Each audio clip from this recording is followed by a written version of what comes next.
Oke, baik. Jadi di sini saya akan menjelaskan tentang pembaruan dari aplikasi EgioSims. Nah, jadi setelah sekian lama ya nggak update, kita update lagi. Nah, yang pertama itu sekarang kita menggunakan WA Gateway yang baru, ya, menggunakan MPWA. Nah, karena WA Gateway yang sebelumnya itu apa ya, error terus ya, bolak-balik error kan. Jadi diganti dengan WA Gateway baru. Ya, semoga yang ini lancar lah. Nah, seperti yang kemarin saya bilang di grup ya, silahkan daftar dulu di sini. Daftar akun secara mandiri. eh, Konfirmasi ke saya biar saya aktifasi akunnya. Nah, di sini saya login dulu untuk mencontohkan bagaimana cara make aplikasi ini supaya bisa. Kok salah ya?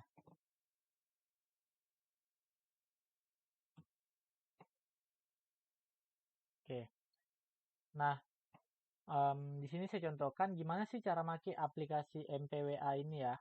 Nah, yang pertama itu tentu saja login kan. Kita login. Tapi sebelum ke situ kita update dulu aplikasi EgioSims-nya. Nah, buat teman-teman yang baru, pengguna baru, sekolah baru pengguna EgioSims, yang mungkin belum tahu cara update-nya gimana, nah itu bisa ke ini akun admin ya, ini di akun admin, lalu ke menu pengaturan, lalu aplikasi. Nah, di sini ada tombol update aplikasi. Nah, ini diklik aja. Nah, di sini katanya update berhasil ke versi 16.1.2. Nah, kalau seperti ini, kita klik sekali lagi. Nah, Nah, sekarang update berhasil ke versi 16.2.0. Jadi versi terakhir itu yang 16.2.0 ya. Jadi kalau misalnya belum muncul 16.2.0, silakan diklik lagi nih tombol update aplikasinya. Nah, ini kalau misalnya udah ke versi 16.2.0, ini kalau misalnya kita klik lagi, nah bacaannya adalah sekolah sudah update ke versi terbaru. Nah, dan di versi 16.2.0 tadi, di sini ada satu form tambahan yaitu sender wablas. Sender wablas itu apa? Jadi gini. Nah, ini kan akun kita nih, akun WA Gateway kita. Nah, di sini kita tambahkan device kita, perangkat kita. Caranya ini kita klik add device, nomornya berapa. Nah, nomornya ini yang kita masukin tuh formatnya kayak gini ya, pakai format 62 tanpa tanda plus. Bukan bukan 0 ya, bukan 08 tapi 628. Nah, kalau sudah, kita klik titik 3 di sini. Nah, di sini dia ada dua metode untuk terhubung. Bisa pakai QR, bisa pakai kode. Nah, misal kalau pakai QR nih, kita mau nge-scan. Silakan dipilih QR, lalu di-scan lah dari WA Gateway kita. Seperti itu. Nah, kalau misalnya sudah terhubung, nanti di sini dia warnanya hijau nih kayak gini. Nah, ini kan belum terhubung ya, warnanya merah. Kalau sudah terhubung dia warnanya hijau. Sender itu apa? Sender itu ini, nomor ini. Nomor dari WA Gateway yang akan kita gunakan untuk mengirim notifikasi di aplikasi EgioSims kita. Nah, jadi di MPWA ini teman-teman bisa menambahkan lebih dari satu WA di sini, ya. Nah, nanti untuk yang sender di EgioSims-nya kita input mana yang mau kita pakai gitu. Nah, contoh di sini saya ada dua WA yang mau saya pakai untuk sender itu yang ini nih. Nah, ini saya pastekan di sini ya. Nah, server Wablas pastikan sama seperti ini. Harus sama, wajib sama. Karena kan sebelumnya beda ya. Sebelumnya kan wa.egiosims.com. Nah, sekarang udah berubah menjadi mpwa stripsims.my.id. Nah, untuk token Wablasnya, nah itu bisa didapat dari sini. Akun, klik tombol akun, setting. Nah, bisa didapat dari sini. Kalau misalnya ini kosong, masih kosong, silakan diklik generate new. Nah, ini contoh nih, saya klik generate new. Maka nanti API key-nya akan keluar. Nah, ini kita copy, lalu kita paste ke sini. Nah, sudah. Oke, sekarang untuk ngetes apakah WA Gateway kita sudah berjalan atau tidak, di sini saya mau coba, nih ya, ini telepon ibunya, nomor saya. Oke, di sini saya mau coba mengirim notifikasi pengingat untuk pembayaran tagihan, contoh ya. Ini saya kirim. Oke, nah ini kita hit manual.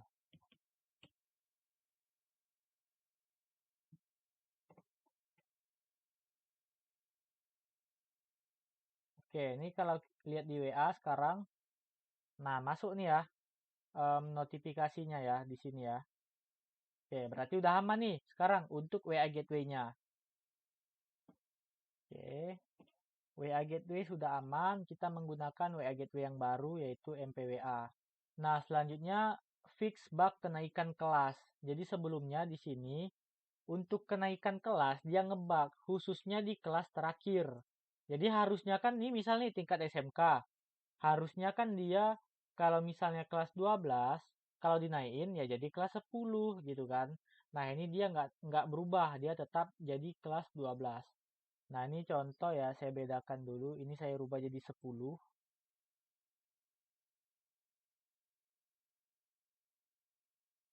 Nah, jadi ada 10, 11, 12. Nah, sekarang harusnya nih kalau nih kita naikkan semester dulu ya. Kita naik semester biar berubah ke semester 2. Lalu di sini baru kita naikkan kelas. Nah, ini harusnya 10 jadi 11, 11 jadi 12, 12 jadi 10. Kita ingat aja jumlah siswanya.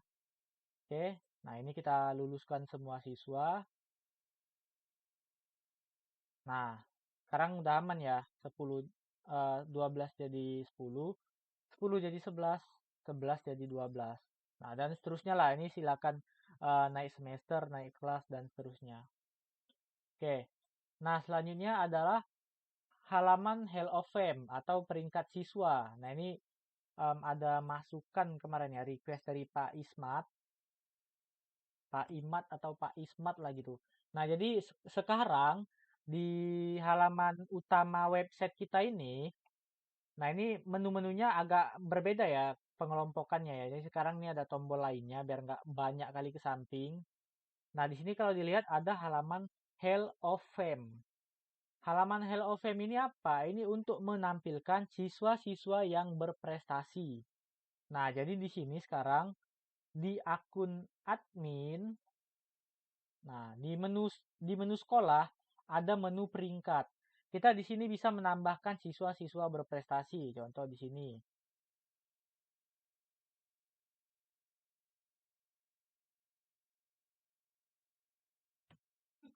Nah, di sini peringkat umum ini skenario-nya gini. Contoh nih kalau misalnya saya dulu ya di SMK, kan ada jurusan tuh, jurusan TKJ, TKR, multimedia gitu kan. Nah, peringkat umum ini artinya dia ini tiga besar dalam satu jurusan tersebut. Jadi misalnya nih, dalam jurusan TKJ ada tiga kelas. Nah, dia termasuk top 3 atau peringkat tiga besar dari ketiga kelas itu. Nah, seperti itu.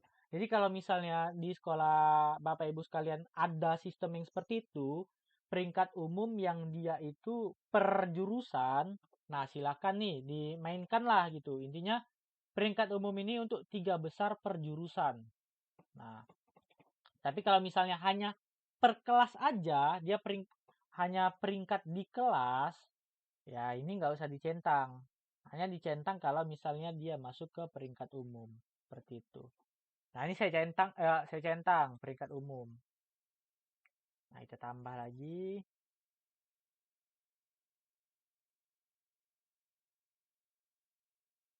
peringkat 2. Ini nggak peringkat umum. Kita tambah lagi.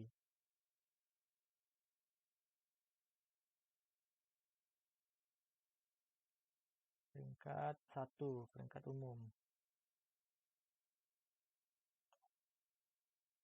Oke. Oke ya, sudah ya.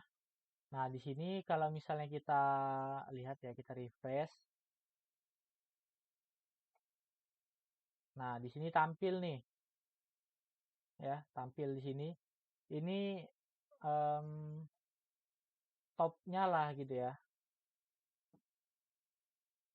yang juara-juara tertingginya nih. Ini kan kebetulan karena nggak ada apa ya, karena cuma 3 orang, makanya di sini yang juara 2 juga ikut masuk. Tapi kalau misalnya nanti di sini kita tambah, ada lagi nggak ya siswa kosong? Andika ya. Oke, Andika kelas ini peringkat 1.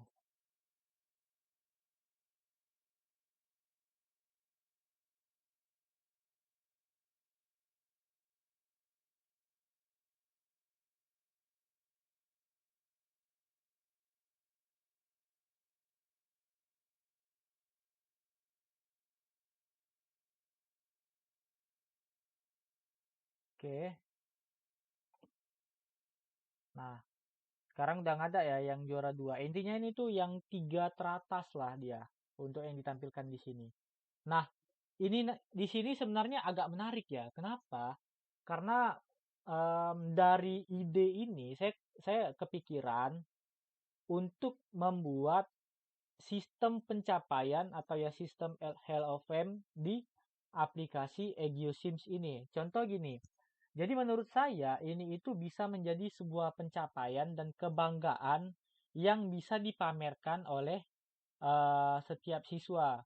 Yang mana tujuan kita adalah supaya siswa tersebut jadi lebih bersemangat mungkin ya untuk mencapai mendapatkan sebuah prestasi. Jadi penyemangat lah intinya. Dan juga untuk data-data ini harapannya di sini jangan dihapus, tapi kalau misalnya nanti dia berubah ditambah aja, ditimpa. Jadi misalnya ini kan semester 1. Nah, ini kan semester 1. Kalau semester 2 ya udah tambahkan lagi untuk semester 2. Supaya di sini ada rekam jejaknya, riwayatnya. Jadi bisa ditengok lah ini siswa ini berapa kali sih dia dapat prestasi gitu. Nah, dari sini saya juga ada kepikiran sebuah ide nanti ke depannya mungkin ada sistem pencapaian yang dia itu lebih individual. Jadi contoh kayak gini nih. Contoh ya, contoh. Nah, nanti di sini web sekolah.sch.id/profil/ nama siswa. Nah, jadi setiap siswa itu punya profilnya yang bisa di-share ke publik. Nah, jadi nanti kalau profil dia itu di-share, nampaklah di situ segala profil dia. Misal mulai dari identitas yang dasar-dasar tapi ya, bukan yang bersifat rahasia, yang dasar kayak nama, mungkin nomor HP, email, fotonya, dan juga prestasi apa aja yang udah pernah dia capai selama bersekolah di sekolah Bapak Ibu sekalian. Nah, jadi saya rasa itu sangat apa ya, menjadi bahan promosi sih untuk siswa tersebut untuk mempromosikan dirinya mungkin ya personal branding atau semacamnya lah sebagainya. Cuman intinya dari sistem pencapaian siswa ini, peringkat siswa ini, nah mungkin kedepannya saya akan mengembangkan sistem yang seperti ini. Jadi setiap siswa itu bisa nge-share profilnya dan di profil itu kalau ada prestasinya itu akan ditampilkan. Nah, seperti itu. Nah, itu untuk yang ini, yang poin nomor 3, halaman Hello Fame atau peringkat siswa. Nah, selanjutnya ini request Pak Hasan kemarin ya. Buat poin pelanggaran saat siswa alfa di absen harian. Nah, tapi dengan kata kunci pelanggaran alfa. Jadi nggak otomatis ya. Jadi kalau misalnya di sekolah Bapak Ibu pengen juga kayak gini, jadi pengen kalau misalnya siswanya itu alfa, otomatis dapat poin pelanggaran. Caranya gimana? Caranya kita masuk ke menu pengaturan, lalu pelanggaran. Nah, di sini Nah, di sini juga ada nih keterangannya ya. Udah saya tambahkan informasi. Nah, kalau misalnya mau alpha, nah ini salah nih. Di sini keterangannya katanya, jika Anda ingin siswa Anda mendapat poin pelanggaran saat alpha, maka tambah data pelanggaran dengan keterangan alpha. Ya, di sini kan pelanggaran alpha, beda. Nah, jadi di sini kita ubah jadi alpha. Poinnya itu bebas, terserah. Tergantung kebijakan dari sekolah Bapak Ibu sekalian. Tapi intinya sekarang, kalau misalnya di sini nih, di poin pelanggaran ini ada pelanggaran alfa, maka setiap siswa yang alfa nantinya dia akan mendapatkan poin pelanggaran.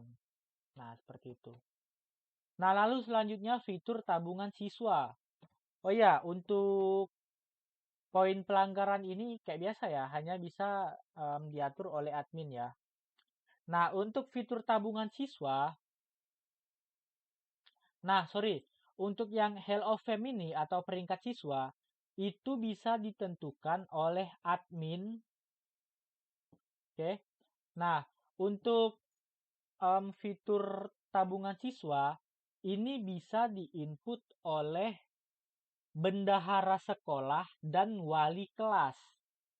Nah, jadi di sini kita pindah dulu ke akun bendahara.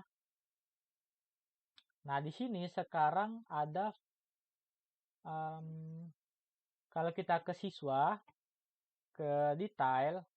Nah, scroll ke paling bawah, di sini ada tab atau tabel tabungan siswa. Nah, jadi kalau misalnya siswa mau nabung, ya udah tinggal tambah aja jenisnya masuk atau keluar gitu. Misalnya dia nabung berarti jenisnya masuk. Tapi kalau misalnya dia make uang tabungannya berarti jenisnya keluar gitu ya. Misal nabung berapa? 100.000. Catatan apa gitu opsional lah, nggak dicatat pun nggak masalah. Nah, simpan. Nah, sekarang tersimpan nih. Nah, sekarang nampak ya di sini total tabungannya 100.000.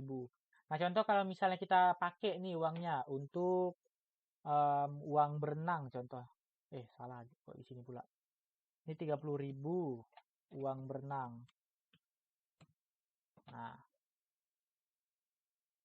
di sini maka sisanya adalah 70.000. Nah, di sini ada riwayatnya ya. Jadi kalau yang tanda merah itu artinya keluar, yang tanda hijau itu artinya masuk. Nah, seperti itu. Oke, ini untuk tabungan siswa. Nah, ini sama ya. Kalau di akun wali kelas nih wali kelas enggak ya. Kalau di akun wali kelas sama juga, dia di menu siswa, lalu ke detail siswa. Ini kebetulan yang saya pakai akunnya enggak sebagai wali kelas. Jadi malas ganti lagi. Tapi intinya tempatnya sama lah. Ke menu siswa, lalu detail siswa. Nah, di situ kalau scroll ke paling bawah ada tabel tabungan siswa. Nah, tempatnya sama, nggak ada bedanya. Oke, nah sekarang juga menonaktifkan fitur proteksi lokasi saat guru mengisi jurnal per mapel, jurnal mengajar. Jadi ini kemarin apa ya keluhan dari Pak Ansor ya, karena kan seperti yang kita ketahui kalau misalnya laptop itu koordinat lokasinya tuh nggak akurat ya, dia kadang berpindah-pindah. Nah, sedangkan di sekolah Pak Ansor itu di Mantiga Tangerang, kebanyakan gurunya katanya untuk ngisi jurnal mengajar itu menggunakan laptop.